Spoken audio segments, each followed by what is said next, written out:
Alright guys, got some brand new patch notes. Let's take a look at it. It says we're getting a new team ability called First Steps for Human Torch in a thing. Now this one we did look at yesterday, so make sure y'all check the video out from yesterday. And for the second thing they changed, it says they increased the rates at which service points can be earned. Quick match now grants 15 per match. Practice versus AI now grants 10 per match. This change takes effect after assessment point limit resets. Now for the fixes, it says they fixed the issue where there was no background music and a lobby transition by a solid like Breeze the Butterfly costume. Alright, time for the heroes. It says they fixed the bug with Peter's selection box being tangled and displayed incorrectly when both a Spider Tracer and Burn Tracer existed at the same time. For the second hero fix, it says Phoenix Fiery Focus. It says they corrected a minor scaling error in Phoenix Hero Select Display. And for the third hero, it says Black Widow Red Room Reboots. It says they addressed their issue where Natasha was launched up during the Edge Dancer. It can disrupt the multi-stage ability logic. And for the fourth hero fix, it says Rocket Raccoon's Ravager Revival. It says they fixed a glitch in Rocket's Raccoon BRB where reviving a teammate will sometimes incorrectly display at the top right if they did revive two teammates. Now for the fifth hero fix, it says Cloak and Dagger Shadow Shuffle. It says they resolve with unintended crossover where Cloak and Dagger awesome ability could be affected by another teammate's Cloak Dart teleportation, such as a Shapeshift Loki. And for the last hero fix, it says Phoenix frame rate Phoenix down. It says they fixed the issue where Phoenix turning mid-air during her awesome ability was affected by frame rate. Lower frame rate modes make her easier to control. Now for the accessory point boost, I think this is a great quality of life change for new players or those minor cosmetics. Practice mode bugs are smart. It rewards low pressure learning while still progressing. Now, this could even help retain casuals who might feel like the grind is too slow. Another thing it might do is it might slightly inflate skin unlocks for this fine because it's keeping players rewarded. Alright, for the Spider-Man fix, I think this was a minor but annoying visual issue, especially in chaotic fights where clarity matters. Now, fixing the selection box for Spider-Man is more than cosmetic. It basically chooses Spider-Man marks readable, which is crucial when combo abilities being fight. Alright, for Phoenix Fiery Focus, I think it's a smaller scaling fix. However, it is still a nice presentation. But in my opinion, Phoenix feels legendary, and small things like that affect their perception. Now for the frame rate issues, the frame rate issue is huge. Anytime an ability control is dependent on hardware such as low FPS, which means easier handling, it's basically a competitive integrity issue. And another thing I said about the frame rate issue is it also improves the feel of an ultimate, which is a huge part of a fantasy. In my opinion, a smoother, more controllable fight keeps it feeling powerful and fair. Now, another thing I can say about the frame rate issue is it also fixes the level of playing fields for players with weaker hardware. And for the Black Widow fix, this was a frustrating bug, especially in ranked team fights where being popped up by something like Rocket's Mind or a zoning alts, which just ruin your combo. Now that it's fixed, Edge Dancers feel more reliable. And for the Rocket Raccoon bug, I think this is strictly a visual / UI fix, but it's more important for player trust and clarity. In clutch situations, the false 2x revive might have caused players to make bad decisions like overcommitting or retreating too early.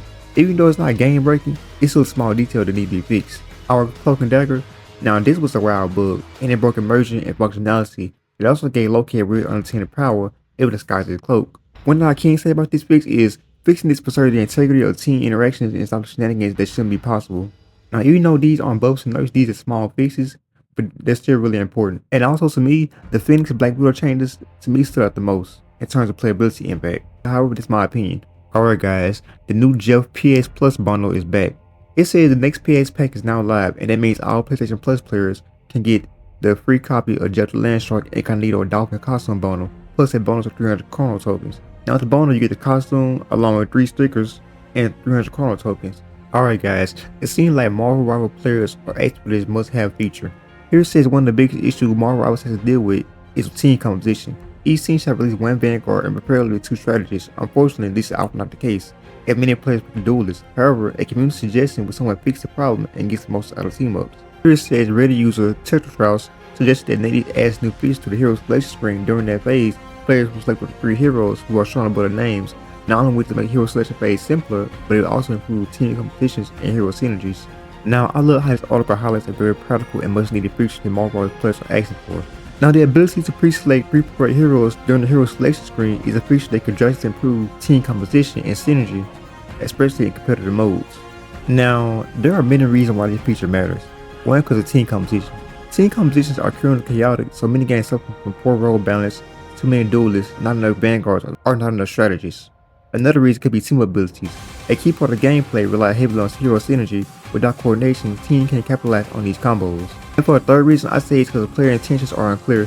Without a preferred pick system, teammates can easily predict who's playing what until it's too late. Honestly, these features sound like a good idea. It basically encourages role diversity, it helps to avoid hero stacking, and supports strategic planning with synergy-driven abilities.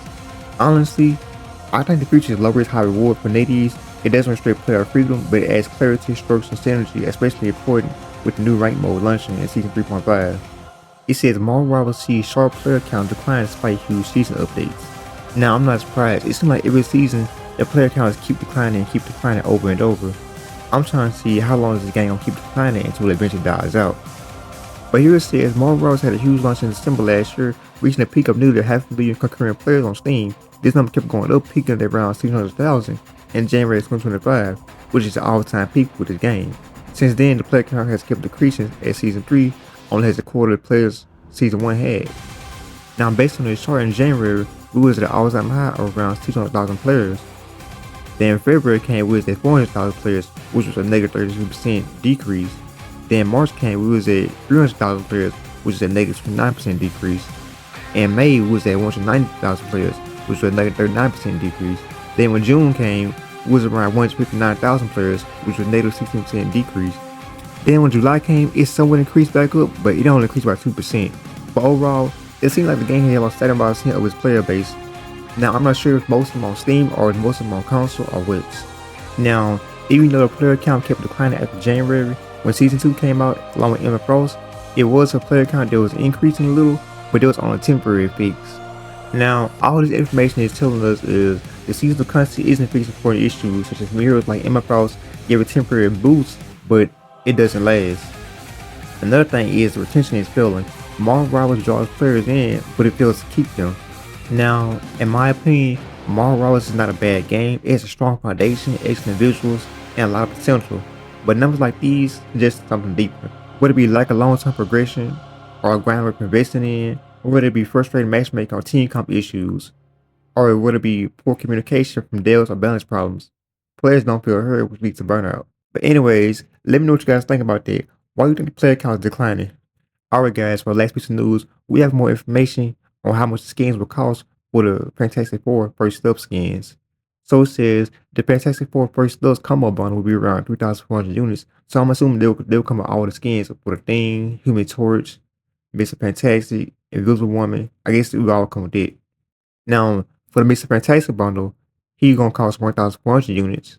And for the Invisible Woman bundle, she would cost 1,400 units. And for the Human Torch bundle, he would cost 1,400 units. And for a Thing, he would cost 1,400 units.